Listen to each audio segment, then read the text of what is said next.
नमस्कार दोस्तों, car compares में आपका स्वागत है। मेरा नाम है विशाल और आपके डिमांड पे हम आपके लिए लेके आए हैं 2021 हेक्टर फेसलिफ्ट का कंपैरिजन हेक्टर प्लस के साथ, जहां हम दोनों में से कौन सी कार में सेफ्टी सहित बेहतर फीचर्स आते हैं, वो भी उनके प्राइसेस को मायने में रखते हुए, किसका पिकअप बेहतर है, उनके पावर टू वेट रेशियो और टॉर्क टू वेट रेशियो को मायने में रखते हुए, कौन सी कार ज्यादा स्मूथ है, किसका माइलेज बेहतर है, दोनों में से कौन सी कार का पकड़ और सस्पेंशन कंफर्ट बेहतर है, कौन से कार में आपको अच्छी अंदरूनी जगह और बेहतर सीटिंग कंफर्ट मिलेगी, किसके इंटीरियर सुपीरियर है और मेनली इन दोनों का टिकाऊपन और आफ्टर सेल्स सर्विस कैसा है, ये भी देखेंगे। जिसके बाद हम आपको इसी वीडियो में बताएंगे कि इन दोनों में से कौन सी कार आपको बेस्ट सूट होगी और वो भी सही कारणों के साथ।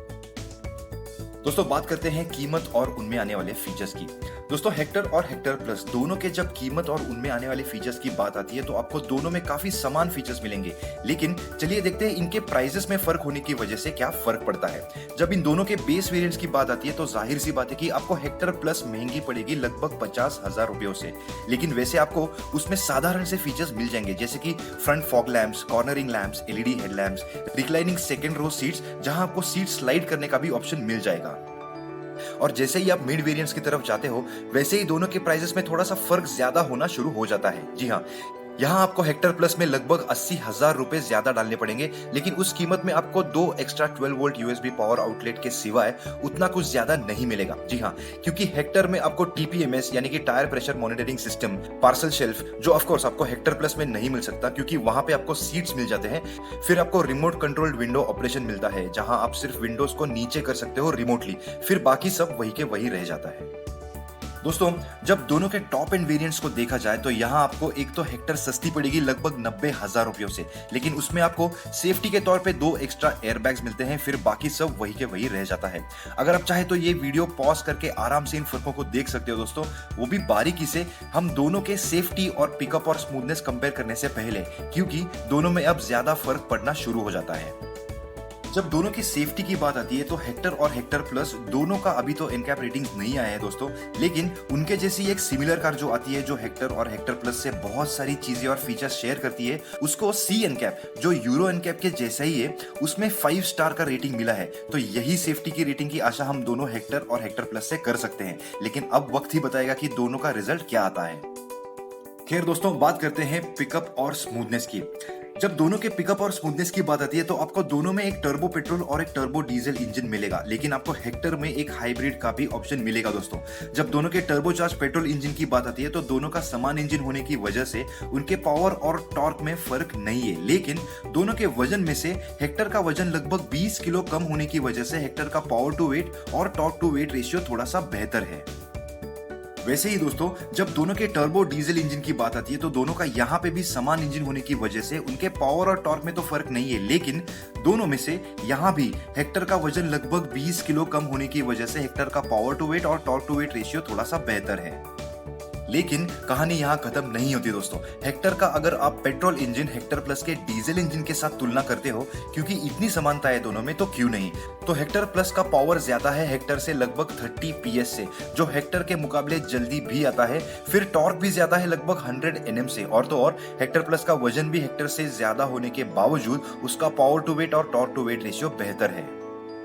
लेकिन दोस्तों, वैसे ही अगर हेक्टर के डीजल की तुलना हेक्टर प्लस के पेट्रोल के साथ की जाए तो पासा पलट जाता है, क्योंकि यहाँ हेक्टर का पावर और टॉर्क दोनों ज्यादा है और वजन भी थोड़ा कम होने की वजह से उसका पावर टू वेट रेशियो और टॉर्क टू वेट रेशियो दोनों बेहतर है। लेकिन सिर्फ पावर टू वेट रेशियो और टॉर्क टू वेट रेशियो बेहतर होने के साथ साथ इंजन का बर्ताव भी तो जरूरी है दोस्तों। चलिए वो देखते हैं इन दोनों का।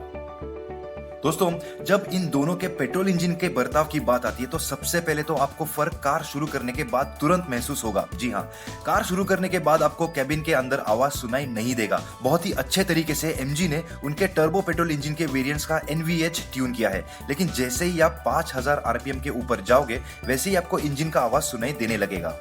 हेक्टर के मैनुअल और ऑटोमेटिक दोनों वेरिएंट 0 kmph से बहुत ही स्मूथली निकलते हैं, लेकिन सरलता से निकलती है ऐसे हम बोल नहीं सकते दोस्तों, क्योंकि उसका लो एंड टॉर्क ठीक ठाक है और जैसे ही आप 2000 RPM क्रॉस करते हो वो थोड़ी सी कंफर्टेबल होना शुरू हो जाती है। बाद में पावर भी देना शुरू करती है, लेकिन थोड़े धीरे से, थोड़ा टाइम लगाती है, और ये ऑटोमेटिक पे भी लागू होता है क्योंकि वो बहुत झट से अपशिफ्ट करना शुरू कर देती है, इफिशियंसी के लिए भी और रिफाइनमेंट के लिए भी, जिसकी वजह से आपको इसका रिफाइनमेंट काफी अच्छा लगेगा और ये आपको सिटी में भी काम आएगा।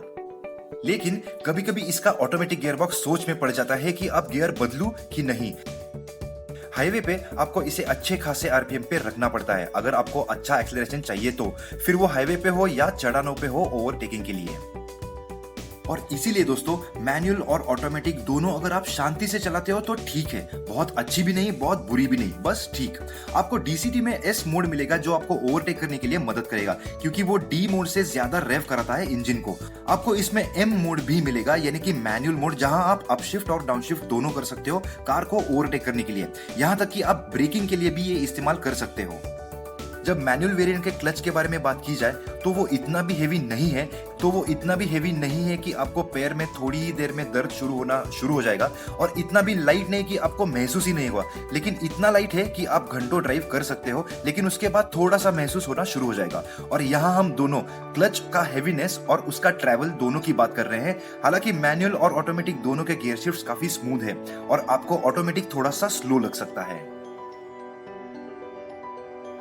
दोस्तों दूसरी तरफ आपको एमजी में वही फिएट का डीजल इंजन मिलेगा जो टाटा के हैरियर में और जीप के कंपस में मिलता है, और इसीलिए ये बात से कोई इनकार नहीं कर सकता कि ये इंजन पेट्रोल इंजन से कई गुना बेहतर है। और ये आपको महसूस होना शुरू हो जाएगा जब आप कार शुरू करके चलाना शुरू करोगे तब। सबसे पहले तो आपको केबिन के अंदर इंजन का आवाज सुनाई नहीं देगा आइडलिंग पे, और कार चलाना शुरू करोगे तभी भी, और तो और बाहर के रोड टायर और विंड नॉइस का भी आवाज सुनाई नहीं देगा आपको। फिर इस इंजन का लो एंड टॉर्क बहुत ही बढ़िया है दोस्तों, जिसकी वजह से दोनों की ड्राइवेबिलिटी बहुत ही बेहतर हो गई है। और दोस्तों ये सेकेंड गियर पे भी लागू होता है क्योंकि इस इंजन की सबसे बढ़िया बात है इसका टॉर्क, जैसे आपने देखा। और दोस्तों इसमें अभी तो कोई ऑटोमेटिक ऑप्शन नहीं दिया है एमजी ने, हालांकि इसके प्रतिस्पर्धियों में आपको बहुत सारे ऑप्शंस मिल जाएंगे।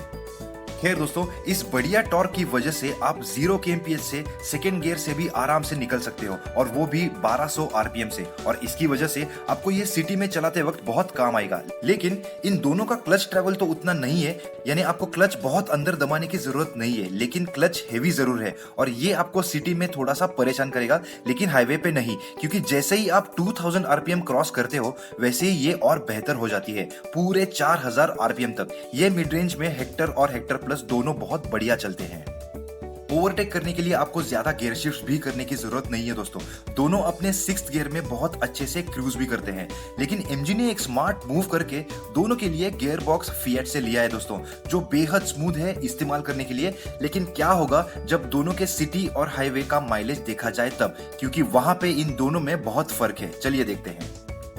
जब दोनों के ARAI माइलेज की बात आती है और उनकी वजह से होने वाले सालाना खर्चे के बारे में, तो दोस्तों सबसे पहले तो दोनों के पेट्रोल मैनुअल गियरबॉक्स में से हेक्टर प्लस का ARAI माइलेज लगभग 2.5 किलोमीटर पर लीटर से ज्यादा है, जिसकी वजह से दोनों के अगर हाईवे का रनिंग का सालाना खर्चा निकाला जाए तो हेक्टर पे आपको लगभग 22,500 रुपयों का ज्यादा खर्चा होगा सिर्फ फ्यूल पे। लेकिन दोनों के ऑटोमेटिक्स की तुलना की जाए तो यहाँ हेक्टर का माइलेज लगभग 2.5 किलोमीटर पर लीटर से ज्यादा होने की वजह से आपको हेक्टर प्लस पे सिर्फ फ्यूल पे लगभग 14,000 रुपयों का ज्यादा खर्चा होगा सिटी के रनिंग के हिसाब से।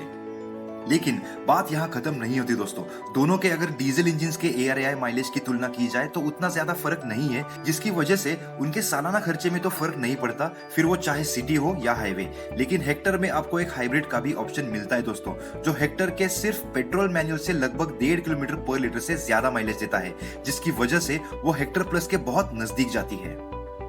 दोस्तों आप अगर चाहे तो ये वीडियो यहाँ पे पॉज करके इन फर्कों को आराम से देख सकते हो, हम दोनों के पकड़ और सस्पेंशन कंफर्ट की तुलना करने से पहले, क्योंकि अब दोनों में असली फर्क यहाँ है। दोस्तों जब दोनों के पकड़ और सस्पेंशन कंफर्ट की बात आती है तो सबसे पहले तो हेक्टर और हेक्टर प्लस दोनों में समान साइज के टायर्स मिलते हैं, व्हील बेस भी समान है, लेकिन हेक्टर का ग्राउंड क्लियरेंस थोड़ा सा ज्यादा है। लेकिन जब दोनों के राइड और हैंडलिंग की बात आती है तो दोस्तों एक बात याद रखना, MG यानी कि मॉरिस गराज, ये जो ब्रिटिश नाम है या ब्रांड है, इससे गलत सोच में मत रहना या गलत फहमी में मत रहना कि ये एक ब्रिटिश कार है। जी नहीं, ये एक चाइनीज कार ही है। और हम आपको इस सेक्शन में क्यों बता रहे हैं, क्योंकि जब इन दोनों के सस्पेंशन की बात आती है दोस्तों तो with all due respect Chinese को इस मामले में बिल्कुल समझ नहीं है, और इसीलिए MG ने सीधे सबसे ज्यादा कंफर्टेबल सस्पेंशन सेटअप दिया है इन दोनों कार्स में। और इसीलिए सिटी में हो या हाईवे पे आपको दोनों एक आरामदायक राइड तो देंगे, लेकिन स्लो स्पीड्स पे थोड़ा सा भी स्पीड आप बढ़ाते हो तो आपको कार हिलते डुलते जा रही है ऐसा महसूस होगा। इसको हम हेक्टर और हेक्टर प्लस का कंफर्ट जोन बोलते हैं, जहां ये दोनों आपको कंफर्टेबल रखते हैं।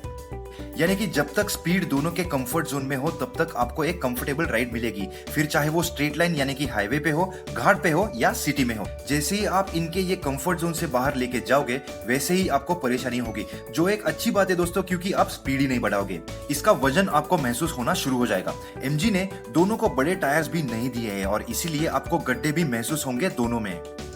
दोनों का स्टीयरिंग भी आपको अच्छा लाइट लगेगा, ज्यादा मेहनत करने की जरूरत नहीं है, फिर वो चाहे सिटी में हो या हाईवे पर भी। जी हाँ, हाईवे पर भी इसका स्टीयरिंग जितना चाहिए उतना लाइट है, फिर खराब रास्तों पे आप वैसे भी स्पीड नहीं बढ़ा सकते जैसे हमने कहा।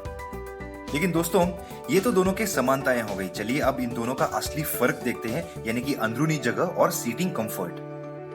दोस्तों जब दोनों के अंदरूनी जगह और कंफर्ट की बात आती है तो दोनों की लंबाई में फर्क है, लेकिन चौड़ाई और ऊंचाई में फर्क नहीं है, जिसकी वजह से दोनों के बूट स्पेस में तो फर्क है जैसे आप देख सकते हो, लेकिन दोनों के सामान्य चीजों को अगर छोड़ा जाए, जैसे कि दोनों के फ्रंट रो बहुत स्पेशियस है, आपको काफी सारी हेडरूम और लेगरूम मिल जाती है, सीट्स काफी बड़े हैं, कंफर्टेबल है, बड़े साइज के ड्राइवर के लिए भी, अंडर थाई सपोर्ट भी अच्छा है, आपको पीछे यानी कि सेकेंड रो के सीट्स में आने जाने में काफी सारी जगह मिल जाती है इत्यादि। लेकिन पीछे के सीट्स यानी कि सेकेंड रो में, यानी अब हेक्टर प्लस में आपको सेकेंड रो में बेंच मिलता है, जो काफी है 3 लोगों के लिए, जैसे कि हेक्टर में। जो कैप्टन सीट्स है वो एमजी ने काफी सामान दिए हैं फ्रंट सीट से, जिनका कुशनिंग और सपोर्ट दोनों अच्छा है। असल में ये दोनों फ्रंट सीट से बेहतर है, जो लॉन्ग ड्राइव्स पे आपको बहुत काम आएंगे। लेकिन हेक्टर प्लस के बेंच सीट्स की तुलना में आपको कैप्टन सीट्स में नी रूम कम मिलती है, जब आगे के सीट्स को पूरा पीछे लिया जाए तब। लेकिन वो सीट अगर आप पूरी आगे सरकाते हो तो आपको अच्छी जगह मिल जाएगी। अब जब हेक्टर प्लस के थर्ड रो की बात आती है तो वहां सिर्फ 2 लोगों के लिए जगह है या छोटे बच्चों के लिए। फिर जब दोनों के इंटीरियर्स के क्वालिटी की बात आती है दोस्तों, तो वो तो वैसे के वैसे ही रहेंगे जैसे कि पहले थे। हाँ, एमजी ने उनमें रंगों में फर्क लाया है लेकिन क्वालिटी में नहीं, और जब इन दोनों के टिकाऊपन और आफ्टर सेल्स की बात आती है तो वो भी वैसे ही रहेंगे। ऑन दैट नोट दोस्तों, एमजी आज खास कार कंपेयर्स के दर्शकों के लिए BS6 हेक्टर और BS6 हेक्टर प्लस पे 70,000 से 1 लाख रुपयों तक का डिस्काउंट दे रहा है। इसकी लिंक यहाँ आपके स्क्रीन पे आई बटन में और वीडियो के नीचे डिस्क्रिप्शन में दी हुई है। अगर आप BS6 हेक्टर और BS6 हेक्टर प्लस खरीदना चाहते हो तो इस अवसर का जरूर लाभ उठाइए। दोस्तों अब बात करते हैं इस वीडियो के कंक्लूजन के बारे में, यानी कि वर्डिक्ट। और हर बार की तरह हम आपको बताएंगे कि इन दोनों में आपके लिए सिटी के लिए कौन सी सबसे ज्यादा सूट होगी, फिर हाईवे के लिए, और फिर दोनों सिटी और हाईवे के लिए, लेकिन सिर्फ इन दोनों की तुलना में। दोस्तों सबसे पहले तो जब सिटी की बात आती है तो आपको एक पेट्रोल ऑटोमेटिक सूट होगी, और यहाँ हम आपको हेक्टर सजेस्ट करेंगे, क्योंकि हेक्टर में आपको ज्यादा फीचर्स तो मिलते ही है, लेकिन वो सस्ती भी है हेक्टर प्लस से, जैसे आपने देखा। और तो और उसका पावर टू वेट और टॉर्क टू वेट रेशियो भी बेहतर है हेक्टर प्लस से। और मेनली दोस्तों आपको उसमें हाइब्रिड का भी ऑप्शन मिलता है, और ये सारी चीजें हाईवे पे भी लागू होती है। इसलिए इन दोनों में से आपको हेक्टर सूट होगी, क्योंकि उसके डीजल इंजन का माइलेज भी बेहतर है दोस्तों हेक्टर प्लस से। हाँ, लेकिन आपको हेक्टर प्लस में थर्ड रो सीटिंग का ऑप्शन मिलेगा, जो 2 लोगों के लिए एक्स्ट्रा जगह देगा, लेकिन फिर आपको पहले कही हुई बातों पे कॉम्प्रोमाइज करना पड़ेगा दोस्तों, और वो भी कम से कम 50,000 रुपयों से 80,000 रुपयों के फर्क में, जो आपको हेक्टर प्लस में ज्यादा भरने पड़ेंगे।